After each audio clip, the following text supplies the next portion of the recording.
All right. Welcome, everyone, to another Shifting Schools free webinar.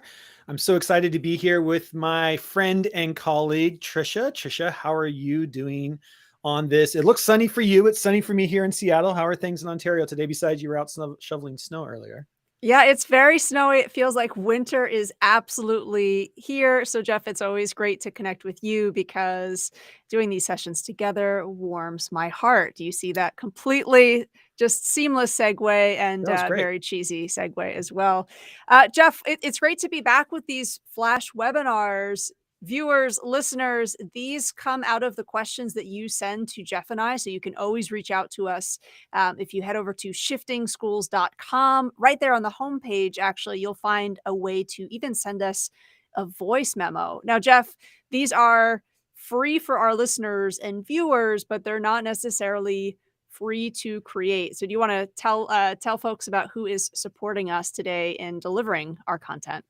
Yeah, so a big shout out to Quizalize. They are an online quiz program that are a little bit different than other ones you might have used, as they very seamlessly allow you to gamify your quizzes. They've got this fantastic gamification system that you can go in, you build your quiz like you would any quiz online. You click a button, and your kids are all of a sudden taking a quiz and playing basketball or one of the other gamifications they have. And of course, amazing data behind the scenes. We're so excited that Quizalize has decided to be a sponsor here at Shifting Schools. And you will see down at the bottom of the screen, you can actually get 1 month free of their premium subscription when you head to bit.ly.com/shifting schools. Make sure Shifting Schools is all caps.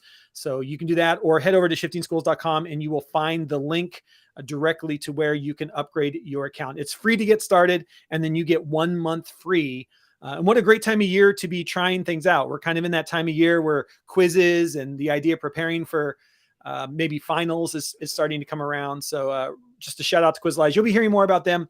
They're sponsoring us for the next couple months. So we're very excited. They've got some announcements that they're going to be making about upgrades that I think are going to be really cool, that we're going to get we'll be the first people to talk about. But appreciate Quizalize being the sponsor of the podcast. Make sure you check them out, quizalize.com, and then you go to bit.ly.com/shifting schools, all capitals, to make sure you get that 1 month free premium. All right. Thank you, Quizalize. Trisha, we are talking today all about one slide pathways for professional development. Can you talk about, maybe let's get started with why this is important, or where does this concept come from? So, Jeff, you and I get asked all the time from school leaders, from leaders of PLCs who are in that position of responsibility for designing professional learning. They often ask us for some advice, some tips, some new ways to approach building community through professional learning. And I find the one ingredient that sometimes gets left out that can have almost catastrophic effects if you forget is flexibility, right? Is making sure that you are building in choice. We talk all the time in education about student agency. I really think it's almost like a career wide time for us to be talking too about teacher agency and what we are doing to build choice in. Now, when you're designing professional learning or any learning and you're building that flexibility in, you also don't want to overwhelm folks. So, this single slide pathway is also trying to take into account easy to follow design. And as we're guiding you through this, we're giving you this template. Again, you see the QR code at the top right of your screen. You can actually take this template, use it as is, or we'll talk at the end about how you might take on this template and customize it, tweak it in order to really, make it your own. And I'll just point out right there in the middle of the slide where it says start, that's a video. That's actually a video of me kind of guiding folks through how to do this. I'm actually going to guide us through it live, so you don't necessarily have to click on that. But just as a design feature, flexibility, I think, also means, can you start a professional learning session before folks are together? Do they have to be in the same space? And instructional video, we talk about it for students. I think it's good for us as well. Jeff, I know that you're also, and have been for a very long time, an advocate of instructional video. And I can almost feel you wanting to say something about it. Well, I think, we talk about this a lot at Shifting Schools. We want to make sure that we are teaching teachers like treating teachers like professionals. And I think when we give them information up front in the form of a video, you can have that video playing while you're grading papers. You can watch a video quickly while you're eating lunch. There's so many different ways that you allow teachers and you treat them as professionals. Hey, here's something you need to watch before we gather. And I trust you to be a professional to get that done before we come together.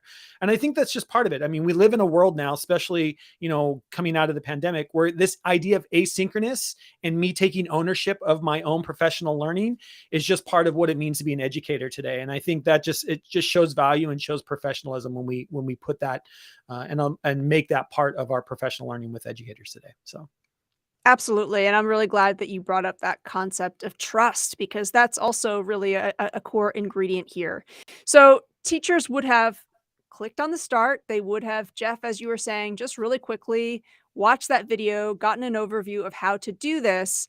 And the next step is number one. So where you see that number one, when you click on the icon there, it takes teachers over to a playlist. Now, what we've done is we have put together a list of 5 of our Shifting School podcast episodes that focus on the future of work, focuses on emerging career pathways. And Jeff, you and I were talking recently with a school about student engagement and really the value in helping students connect some of their current interests with what we're seeing in the future of work. And we also, again, we talk a lot about interdisciplinary units, right? Every single one of these episodes also points to how important it is that students are linking skills across different subject areas, right? In out in the workplace, it doesn't necessarily mirror the world of school where this subject only exists in this place. Of course, we have so much overlap. So step one would really be for educators to check out this playlist, not to listen to all 5 episodes, but to select one that they're interested in. So already that choice factor is built in, and that's intentional, right? We want we want a faculty to be really having lots of different conversations. We want that diversity in thought, that diversity in conversation. So that's step one. And then here again, we have that trust and that flexibility where listen to the podcast out on a walk. So Mm. maybe for a meeting, we're not all in one space. It's go for a walk, go for a run, walk your dog, listen to it on your commute. We wanna Shovel some value your time. snow. For me, shovel some snow, try not to hurt your back, and pick one episode, and that's part 1. We come back to our slide, and then we are getting ready for part 2, and again, here's some of the modeling, right? Jeff, you and I talk a lot about the power of protocols, and we want really to be looking at the power of protocols with adult learners. So I would have listened to my podcast, I come over, I take a look at this protocol, and I have choice again. So how am I gonna really filter my thoughts about what I've just heard?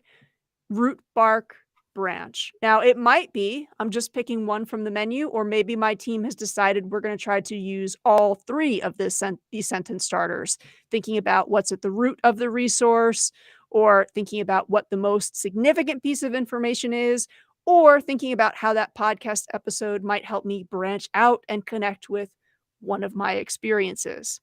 Step 3 now is getting into that documentation phase. That is actually getting some of my thoughts down on paper. In our case, this is a Google Doc. The template's already mapped out for you. Again, we have built in a way for folks to document their thinking in a variety of ways. So they've got the choice. It's the root, bark, or the branch. And I have that option of how I want to share my thoughts. So if Jeff and I are in the same department, I might leave my own Google Doc notes. I might leave a little video. I might record a voice memo. I might take a sketch note and add it here. And then everybody from my team, our thoughts are all here, right? Now, it doesn't end there. And I want to point that out because I think we've all been in professional learning sessions where, okay, we've read an article, we've thought about it, we're given post-it notes, we document our thoughts, we put the stickies up, and then nothing happens. And in my mind, that's always been really a massive waste of time because I don't think, as you were saying, Jeff, we don't treat teachers like professionals, say, give us your thinking and do nothing with it, right? Yeah. We want to make sure that we're doing something with that thinking. So we've got the next half of our session. So we're heading over into number 4, which is really where I want to connect with my peers. So I'm seeing the notes. In this example, Jeff, you're my imaginary colleague. I look at your notes, and now I have a menu to help me think about what it is that I want to respond to. What am I looking for? Am I looking to, as this menu says, challenge my assumptions and challenge my opinion? Am I looking for a conversation that's going to help me grow? Am I trying to build a partnership that works on an upcoming unit or lesson? Okay. I'm framing my thoughts around that. I go on to the next step that's going to invite me again to do a little bit of self-awareness building.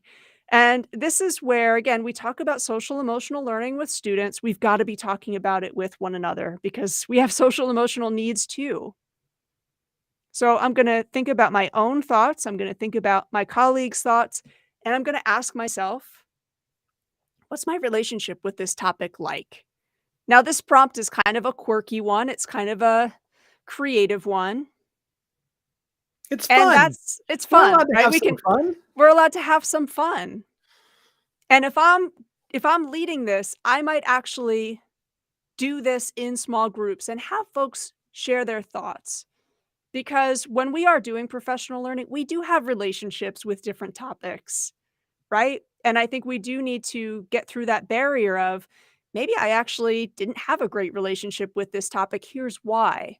And if I can share that with my peers, then actually maybe I can kind of voice those concerns, vent those concerns, and then come back fresh to the topic. Because I think sometimes we don't want to talk about the negative, but that's a huge barrier to moving forward. So sometimes that venting and sharing is there. The last step is thinking, okay, I am getting ready to partner with somebody. So step 6, how do I want us to think together? And this is where, Jeff, as you said earlier, the trust piece is really crucial. Trusting our teachers to figure out how they want to collaborate. Is it, I want to have an informal chat. I want to have coffee with a colleague and just spend 15 minutes talking further about something they said. Do we actually want to keep doing some asynchronous sharing? Maybe now that I've seen Jeff's feedback, I'm going to share with him, hey, here's my unit planner. Based on what you said, can you help give me some thoughts about what I had planned here? Or maybe I see what someone has shared and I realize, hey, you would be a great guest to come co-teach with me or to come to an upcoming meeting or to meet with some of my students. So those are our 6 steps. And all of this was, again, looking at the future of work. Does it have to be about the future of work? No. You can create a podcast playlist. You could create a video playlist. You could create actually a mixed media playlist where you have articles and podcasts and video. You could do it around any topic. To us, it's not the topic that's the most important thing, but it's thinking through steps that are really going to amplify trust, connection, flexibility, and modeling that scaffolding of thinking. And Trisha, I think the thing that I love most about this is, over at Shifting Schools, we create a lot of professional developments for educators. And one of the things we're constantly thinking about, and this is the reason why I think doing professional development with educators is one of the hardest things there is to do, because we're all educators ourselves and we've been trained in pedagogy, which is, the science behind how students learn. But there's another science behind how adults learn, and it's called andragogy. And that's really what this follows.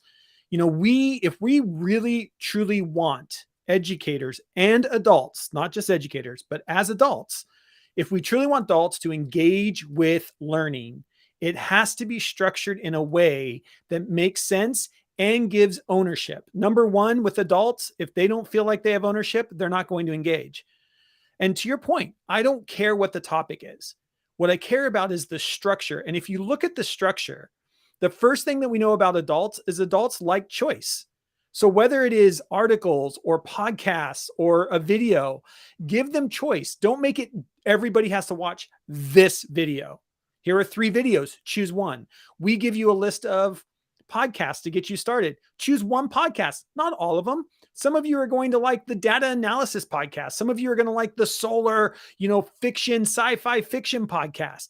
They all talk about the same topic, but you get a choice as a learner. And with adults, that is number one to get started with. You will not get engagement unless we as adults and students as well feel like they have some choice in the matter. Secondly, then we want to give you a reflection, right? What does this mean for me? And even more important than the reflection is, where can I have time by myself to think about, what did I just learn? What am I thinking? We don't have you watch a video and then just turn and talk. We don't have you read an article and then just turn and talk. We have you listen to something, watch something, read something, and then give you time, structured time. This could be in a staff meeting. This could be in a team meeting. Hey, we're going to set a timer for 5 minutes. Everybody jot down your thoughts. Some time alone with you and your thoughts before we bring you into a team, right? Before we say, now, what did I read? Let's have a conversation. We all might have listened or watched or read different articles. How do these all, why do all of these? Was there a theme? Was there a common sense that came through this? Right? That's the structure, right? The structure is what's the most important. And that's what I love about this. This takes us through a structure. If you are a tech coach, if you're an instructional coach, if you're a principal or a superintendent, and you want to get deep in professional learning with educators and with adults, period, you need to have a structure that actually is backed in the science of how adults learn. And that's really what this pathway is. And what I love is that, Tricia, we can talk about this, but I'm going to throw the QR code up here on the screen where you can go and make your own copy. It's the purple one there. You can make a copy of this. You can change it however you like.